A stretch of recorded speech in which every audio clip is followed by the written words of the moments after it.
परिचय। हे रश्मि, मधुमक्खी के छत्तों में उन छेदों को देखो। हाँ, मधुमक्खियाँ कितने सुंदर छत्ते बनाती हैं। क्या तुमने उन छत्तों पर ध्यान दिया है? वे एक प्रतिरूप में हैं। हाँ, वे एक प्रतिरूप में हैं।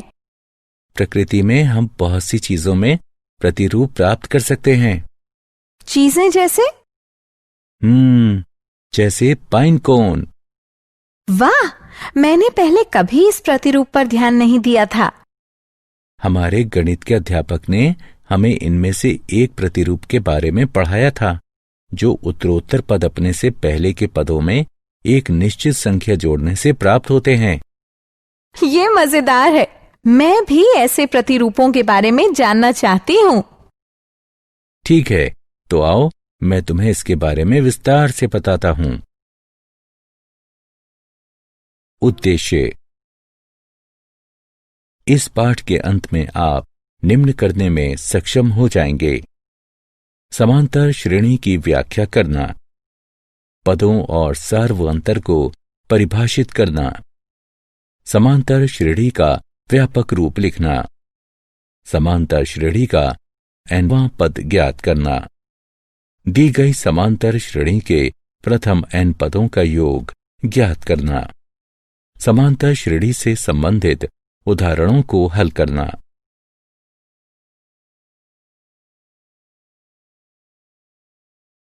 परिभाषा। प्रकृति में बहुत सी वस्तुएं एक प्रतिरूप का अनुसरण करती हैं, जैसे सूरजमुखी के फूल की पंखुड़ियां, कैक्टस पर पाए जाने वाले प्रतिरूप इत्यादि। समांतर श्रेणी इस प्रकार के प्रतिरूपों का अध्ययन है। समांतर श्रेणी को समांतर श्रृंखला भी कहा जा सकता है। समांतर श्रेणी के बारे में बात करने से पहले आइए जान लें कि श्रृंखला क्या होती है। श्रृंखला उन संख्याओं का समूह होती है जो एक निश्चित प्रारूप का अनुसरण करते हैं। हम श्रृंखला की प्रत्येक संख्या को पद कहते हैं। श्रृंखला के इन उदाहरणों को देखिए। यह पहला पद है, यह दूसरा पद है, यह तीसरा पद है, और इसी तरह आगे भी। एक समांतर श्रेणी संख्याओं की एक ऐसी सूची है जिसमें प्रत्येक पद अपने पहले पद के अतिरिक्त अपने पद में एक निश्चित संख्या जोड़ने पर प्राप्त होता है। यह निश्चित संख्या AP का सार्वअंतर कहलाती है। इस श्रृंखला को देखिए। हम देख सकते हैं कि यहाँ सार्वअंतर 3 है। व्यापक रूप से हम एक समांतर श्रृंखला को निम्न प्रकार लिख सकते हैं, जहां A पहला पद है और D पदों के बीच का अंतर, जिसे सार्वअंतर कहते हैं।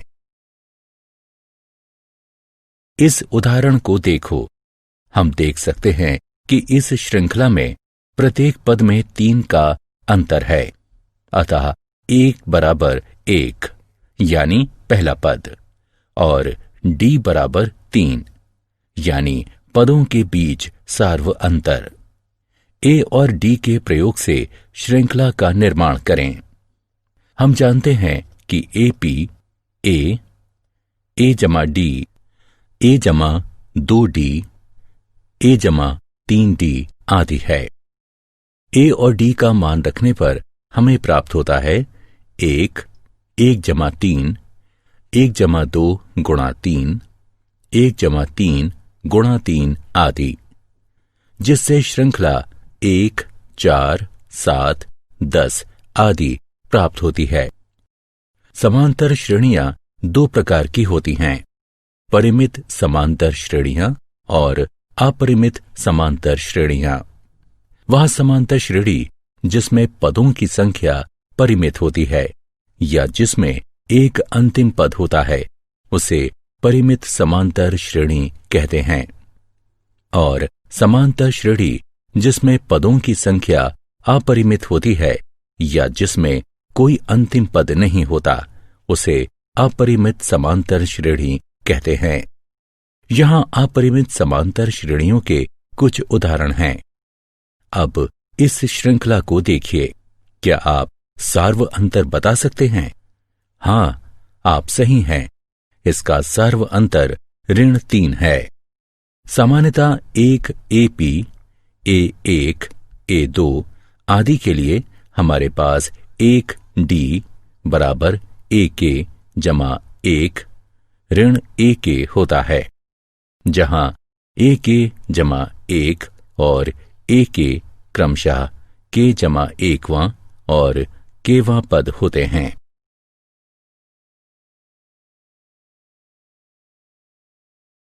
उदाहरण। आइए कुछ उदाहरण हल करें। इस श्रृंखला को देखिए। हम ज्ञात करेंगे कि ये संख्याएं AP बनाती हैं या नहीं।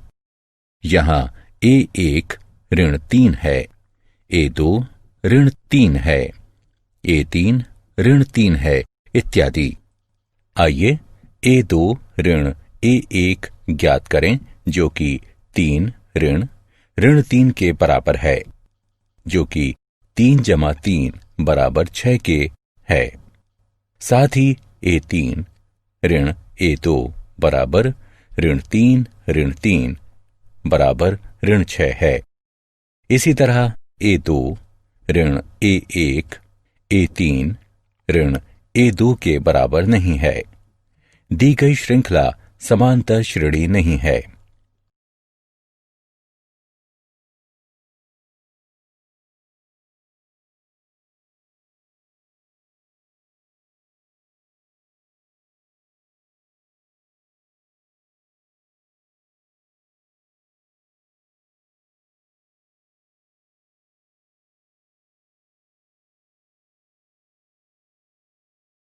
एक AP का nवां पद।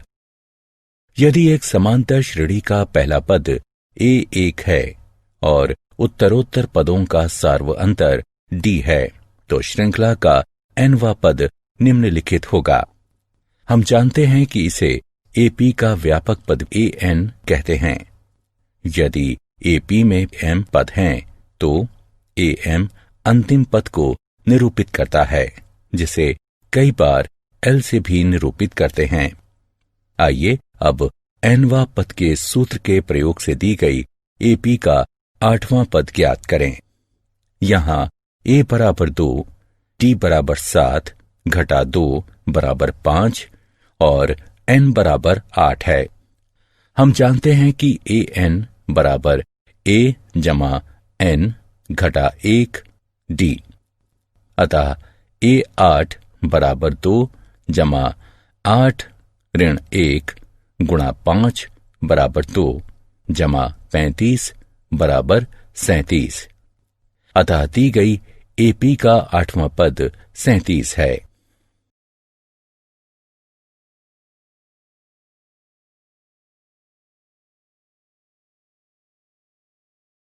उदाहरण। वह AP ज्ञात कीजिए जिसका चौथा पद 6 और 7वां पद 9 है। हल। दिया गया है कि चौथा पद 6 और 7वां पद 9 है। अतः A4 बराबर A जमा 4 घटा 1 D। इसलिए जो A जमा 3D बराबर 6 के है, इसे 1 के रूप में अंकित कीजिए और A7 बराबर A जमा 7 ऋण 1 D, जो कि A जमा 6D बराबर 9 के है, इसे 2 के रूप में अंकित कीजिए। अब रैखिक समीकरण युग्म 1 और 2 को हल करने पर हमें प्राप्त होता है A बराबर 3 और D बराबर 1। अतः वांछित AP 3, 4, 5, 6, 7 है।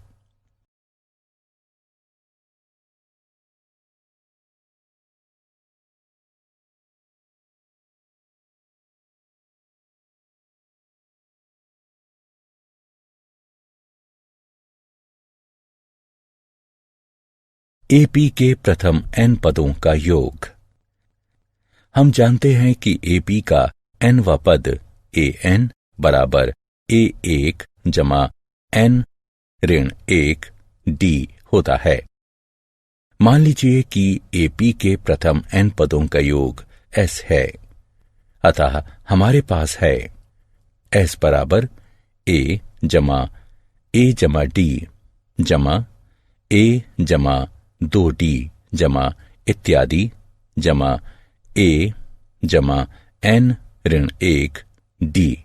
इसे 1 के रूप में अंकित कीजिए।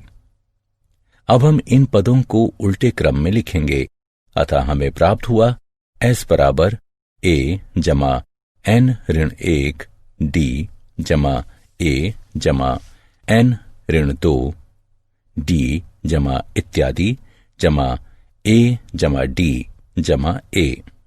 इसे 2 के रूप में अंकित कीजिए। अब एक और 2 का योग करने पर हमें निम्न प्राप्त होगा।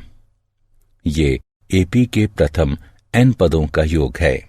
इसे हम निम्न रूप में भी लिख सकते हैं। हम जानते हैं कि a जमा n ऋण 1 d a n है, अतः s हो जाता है n बटे 2 गुणा a जमा a n। हम अंतिम पद a n को l के रूप में भी लिख सकते हैं, अतः s हो जाता है n बटे 2 गुणा a जमा l। हम इस परिणाम का प्रयोग उस समय कर सकते हैं जब AP का प्रथम और अंतिम पद ज्ञात हो और सार्व अंतर ज्ञात नहीं हो।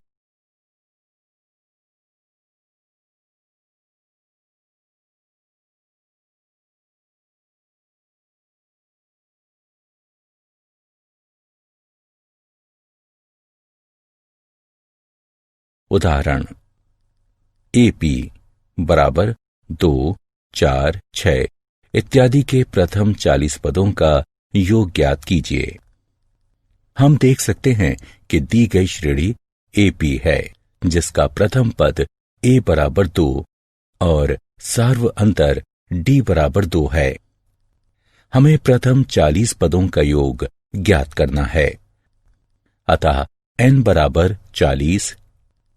हम जानते हैं कि s बराबर n बटे 2 2a जमा n ऋण 1 d, अतः s 40 बराबर 40 2 गुणा 2 जमा 40 ऋण 1 2 बटे 2, जो कि 20 4 जमा 78 बराबर 1640 के बराबर है। अतः AP के प्रथम 40 पदों का योग 1640 है। प्रथम 1000 धनात्मक पूर्णांकों का योग ज्ञात कीजिए। मान लीजिए कि s बराबर 1 जमा 2 जमा 3 जमा इत्यादि जमा 1000। AP के प्रथम n पदों के योग का सूत्र प्रयोग करने से हमें निम्न प्राप्त होगा और n का मान रखने पर निम्न। यह 500 गुणन 1001 के बराबर है, जो कि 500,500 होता है। अतः प्रथम 1000 धनात्मक पूर्णांकों का योग 500,500 है।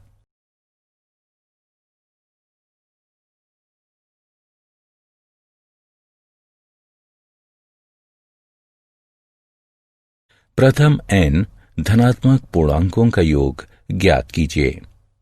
मान लीजिए कि Sn बराबर 1 जमा 2 जमा 3 जमा इत्यादि जमा n। हम देख सकते हैं कि a बराबर 1 और अंतिम पद ln है, अतः सूत्र Sn बराबर n बटे 2 गुणा a जमा l का प्रयोग करते हुए हमें निम्न प्राप्त होगा। अतः प्रथम n धनात्मक पूर्णांकों का योग Sn बराबर n गुणा n जमा 1 बटे 2 होगा।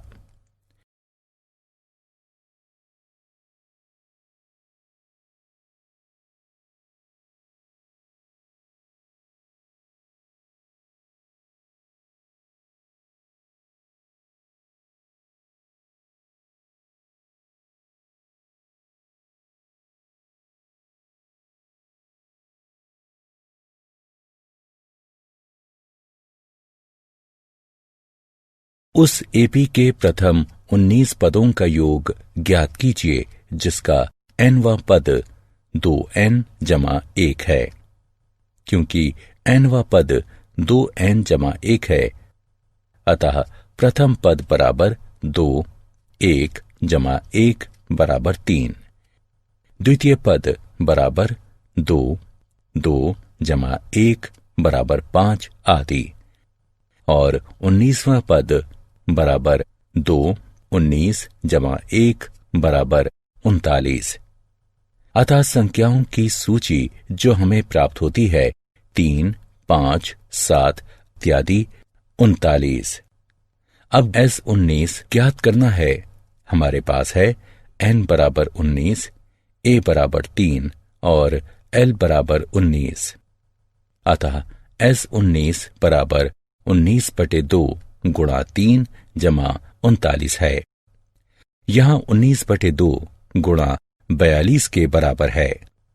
अतः एपी के प्रथम 19 पदों का योग 399 है।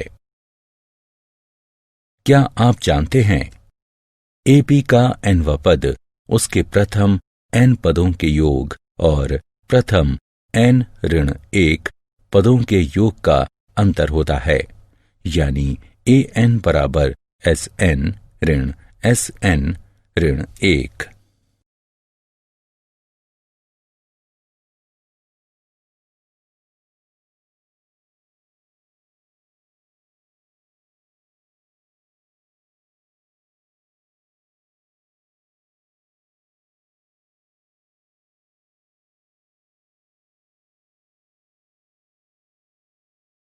सारांश।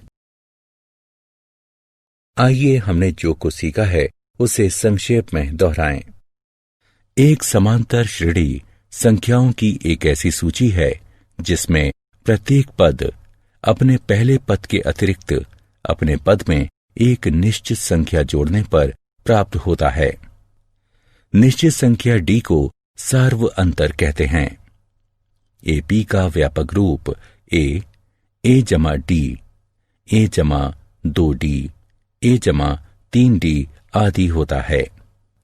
एक एपी जिसका प्रथम पद a और सार्व अंतर d हो, उसका nवां पद या व्यापक पद an बराबर a जमा n ऋण 1 d होता है। एपी के प्रथम n पदों का योग निम्न होता है। यदि l परिमित एपी का अंतिम पद यानी nवां पद है तो एपी के सभी पदों का योग निम्न होता है।